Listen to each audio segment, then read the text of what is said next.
Holy sh**. Hey everyone, my name is Americ and welcome to a brand new review for Gotham, episode 6, titled Spirit of the Goat. Now you all know what happened in this episode, so let's just jump right into what worked. Holy crap, it was so good to see that finally Bullock was given some meat and he's not just a stereotypical character. We actually get to see a different side of him, which is pretty fun. I mean, it's good to see that he's not just this corrupt, lazy cop. He's not. He's clearly evolved and he's clearly has a side of him that we don't really know very well. And I thought that this episode did a really good job of just making his character a little bit more interesting and adding more depth. So, good stuff there. The other person we found out a little bit more of is Edward Enigma, aka future Mr. Riddler. I'm actually liking the way they used him in this episode because it wasn't just to add the character for the sake of adding the character. Yet again, we were adding more depth to the character, finding out a little bit more about what makes him tick. So clearly, we're not quite there in terms of villain mastermindy kind of thing going on. He clearly has this need to be accepted and wanted and loved, and I mean clearly he likes the ladies. So you know, you're starting to see him a little bit for who he's going to be, because you know he has this way of imposing himself on things. So it was good to see. I am, however, wondering if they're gonna add a little bit more darkness to him, because so far he's more comical than anything else. But then again, I guess he's supposed to be the Riddler. I don't know. I want a darker Riddler. I want someone who's a little bit more gritty. Gritty! Add a grittiness! Grittiness! But my god, that ending!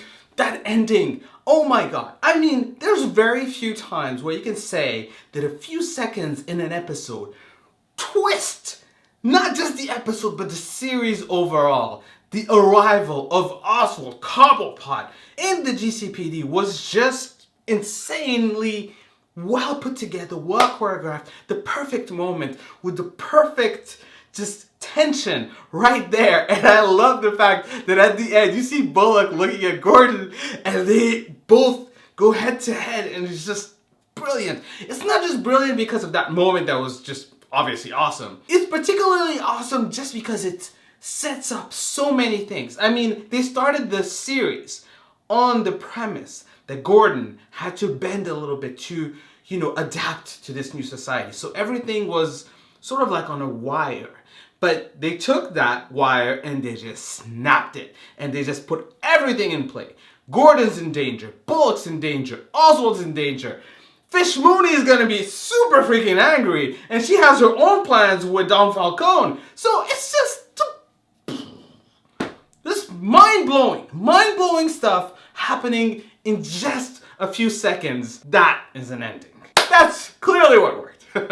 But were there a few things that didn't work? Yeah, there were a few things that didn't work. First of all, let's talk about the villain, the goat. Now, did you guys find that story interesting? I mean, the villain itself, the whole murder and all that, if you really think about it, not super interesting. It was just used as a backdrop to establish Bullock as a character, and also to maybe explain how Batman gets the idea, Bruce Wayne gets the idea of symbolism, saying, hey, he took a goat and made him scary. 10 years later, I'm gonna take a bat and make that scary. Dun dun dun. I don't know. I mean, I know what it was there for. It just didn't quite hit it for me. I was like, I mean, I feel like if you're gonna establish characters, use something more profound. I don't know what, but this wasn't it. Maybe comment below. Let me know what you think. Let me know. Maybe I'm nitpicking. And the other thing that I wasn't crazy about was the whole Catwoman and Bruce. Selina and Bruce. It's just, I understand what they're trying to do. They're trying to establish the fact that these two eventually are going to have a relationship. Was that really the best way to do it? Let's think about all the different ways we could have made this an interesting moment that was meaningful for both characters. Instead, we just have, you know, Selina being creepy. And Bruce just sleeping. So, okay. I mean, from there, you're like, Is that it, really? Because I feel you could have done a better job. I don't know. Maybe I'm nitpicking today. I'm feeling very nitpicky. Am I wrong? Am I being too nitpicky? Comment below. Let me know. Am I being too nitpicky? I am, aren't I? Oh. Anyways, guys, that's what I thought of this episode. But what did you, what did you think of this episode? Comment below and let me know. If you're new here, make sure to subscribe because I review Gotham every week. Thank you so much for watching. Until next time, bye.